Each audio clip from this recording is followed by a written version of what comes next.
We're on the Kilkee Cliffs on a sea cliff walk, which will eventually take us round to the Pollock Holes. These are the Pollock Holes, and they're a favourite venue for swimming. The memorial to Richard Harris, famous actor.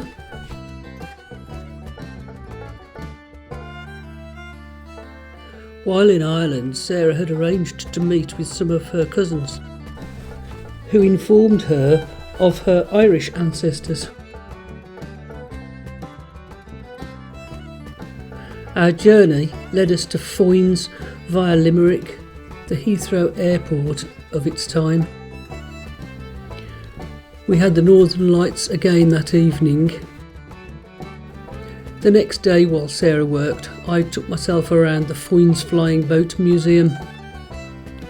Foynes was a major hub on the summer route: New York, Baffin Island, Foynes, Bristol and Poole harbours.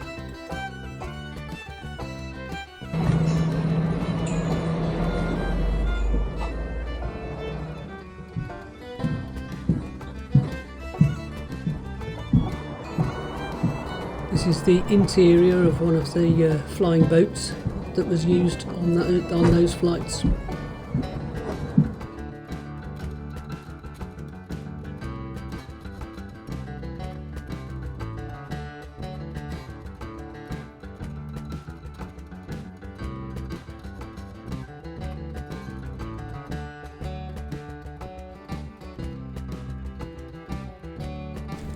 Maureen O'Hara married a flying boat pilot and helped to establish this museum with various props from her movies. Foynes Airport is also where Irish coffee was invented, and it was very tasty too.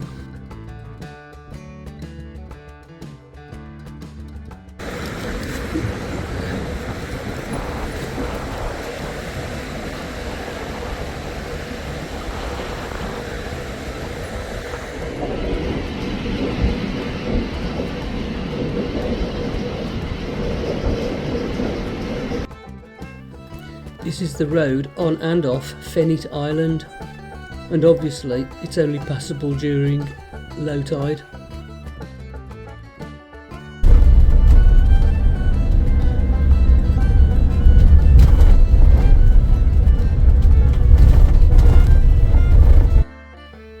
Another night, another harbour stop, and the beauty of harbours is there's always fresh water to be had.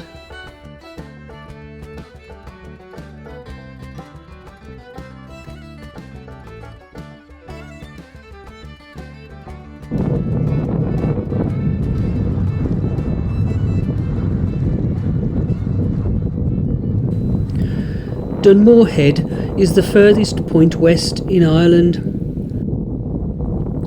and some of it was also used as a location in The Last Jedi, a Star Wars film.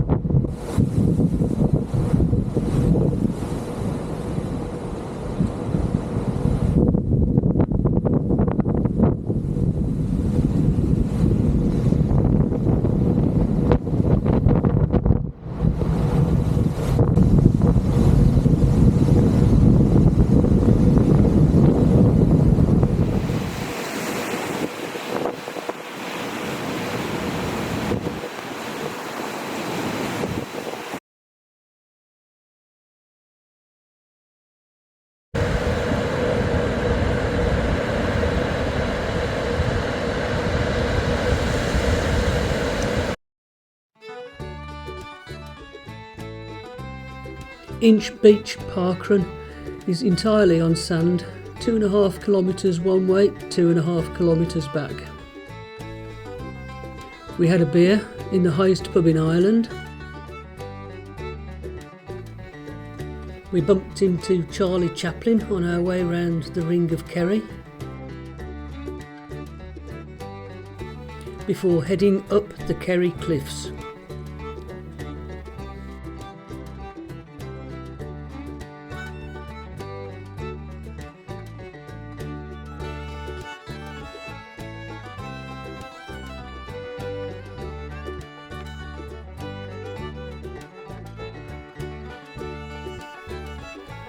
We travelled through some amazing scenery before taking the very narrow road up through the Gap of Dunlow.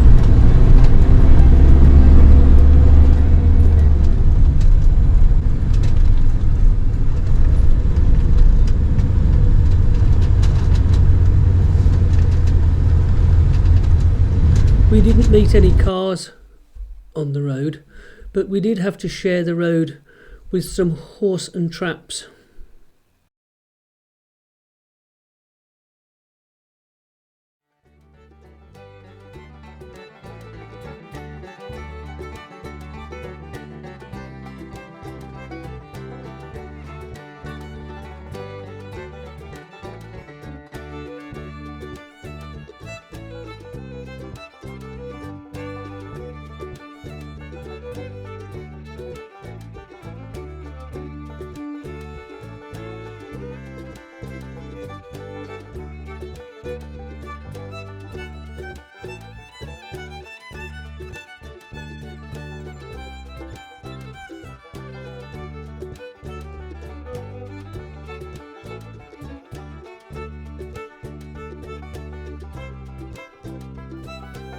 We did the stunning Healy Pass on our way to Dursey Island.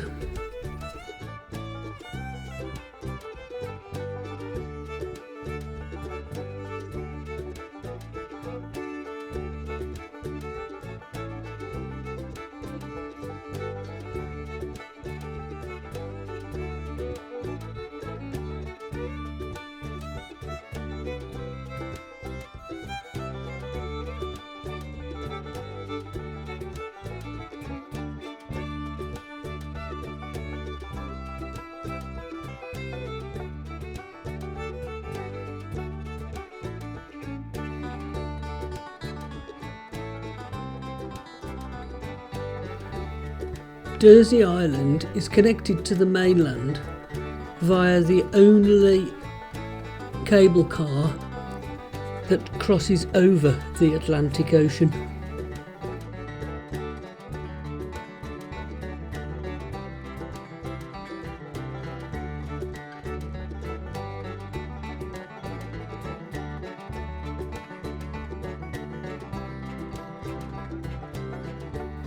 Another Saturday, another park run. Snowy, protecting me from two marauding dogs.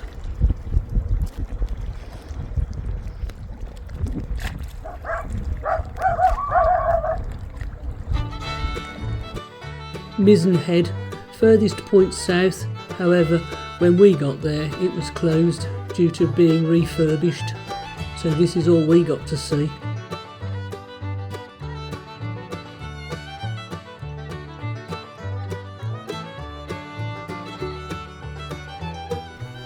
Blarney Castle in the autumn.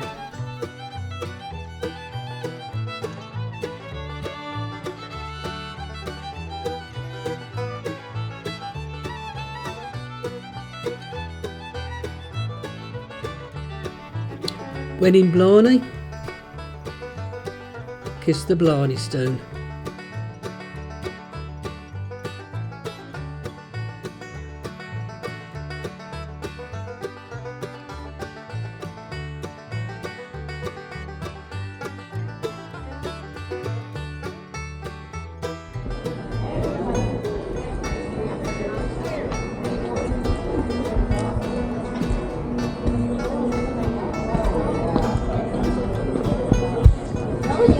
It's reassuring.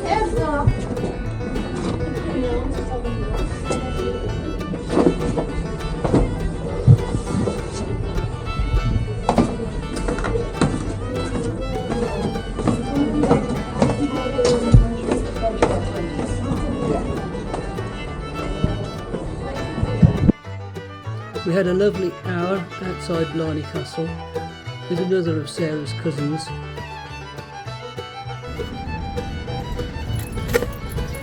Snowy's first balloon. Not sure she knows exactly what to do with it, but she had fun playing with it.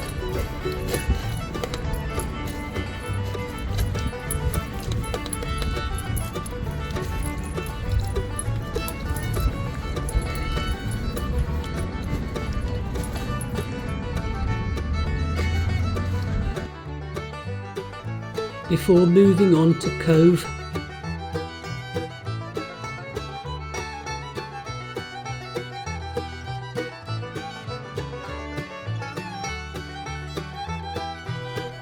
Cove used to be called Queenstown, and it was Titanic's last port of call before setting off for America on its fateful journey.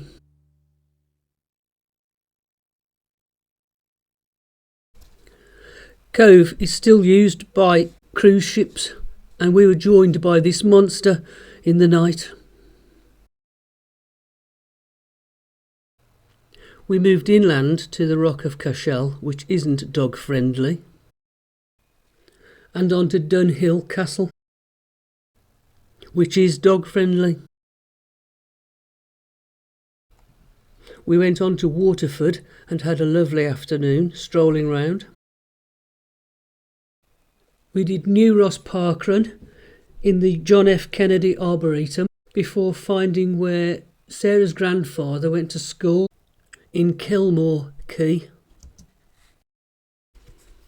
We then had a lovely walk through Wexford.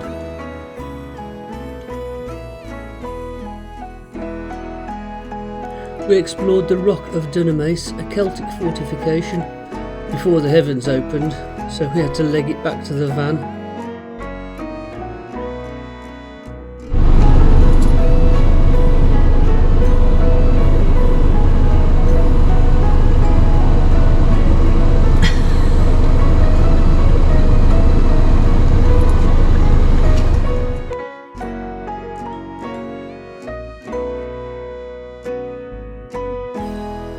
A few days later, we had a lovely hike for the day up into the Wicklow Mountains.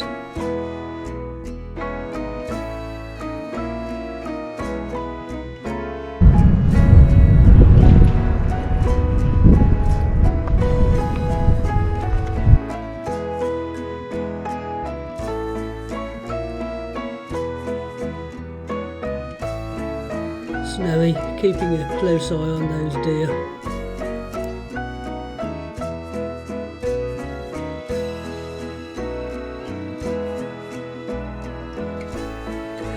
Castle Saunderson has had 3 fires, a couple of kings, various massacres, plus William of Orange and various Orange Order events, but it's now owned by the Scouting movement.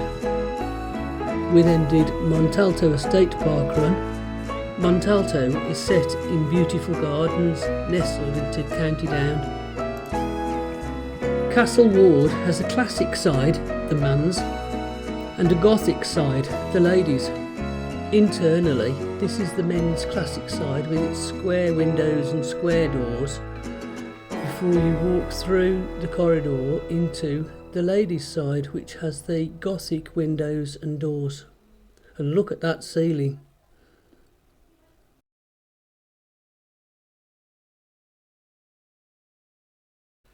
And this tower was Winterfell in the Game of Thrones. We spent the night at Skettrick Castle and had evening meal at the restaurant behind. The following day we got to the furthest point east in Ireland, Burr Point. We then walked through the world-class gardens of Mount Stewart before driving on to Belfast.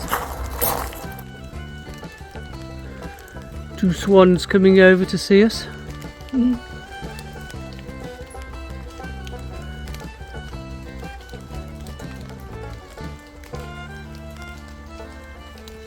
We spent the night on the car park outside the Titanic Museum in Belfast, where the next day we took it in turns to walk around the museum as one of us had to stay back to look after Snowy.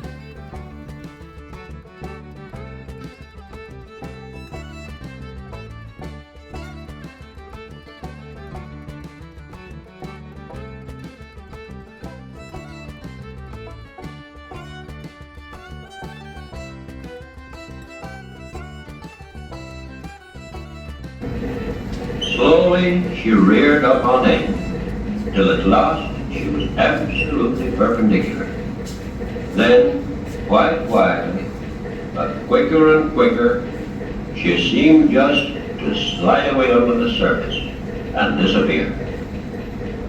As she vanished, everyone round me on the upturned boat, as though they could hardly believe it, just said, "She's gone."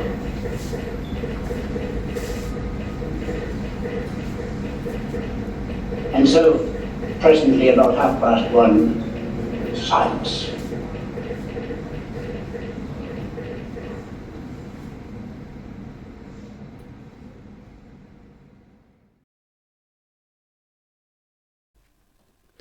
We spent our last night in Ireland on Carrickfergus Castle car park and harbour.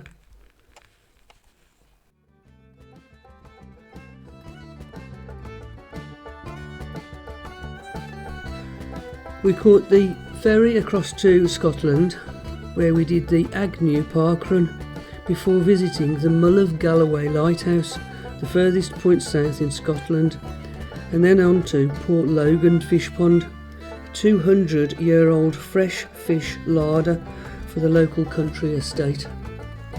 It was a very interesting trip, where we saw cod and pollock.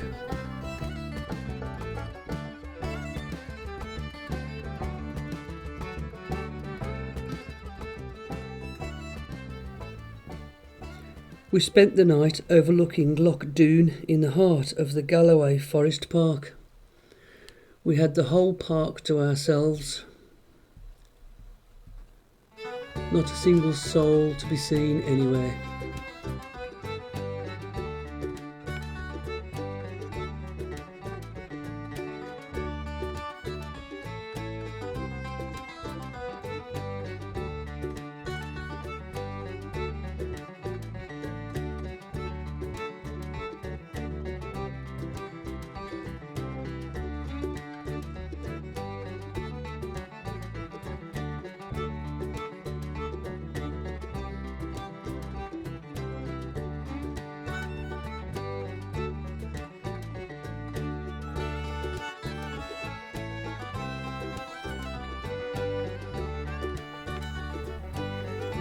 We spent 3 days at Keswick on the banks of Derwent Water, where I paddleboarded to the other end and back and investigated some of the islands on the way.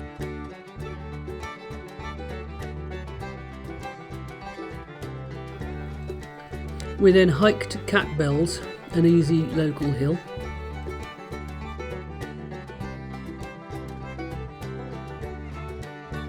A further drive south to just north of Wigan, and the following day we did Hay Woodland Park Run before heading home.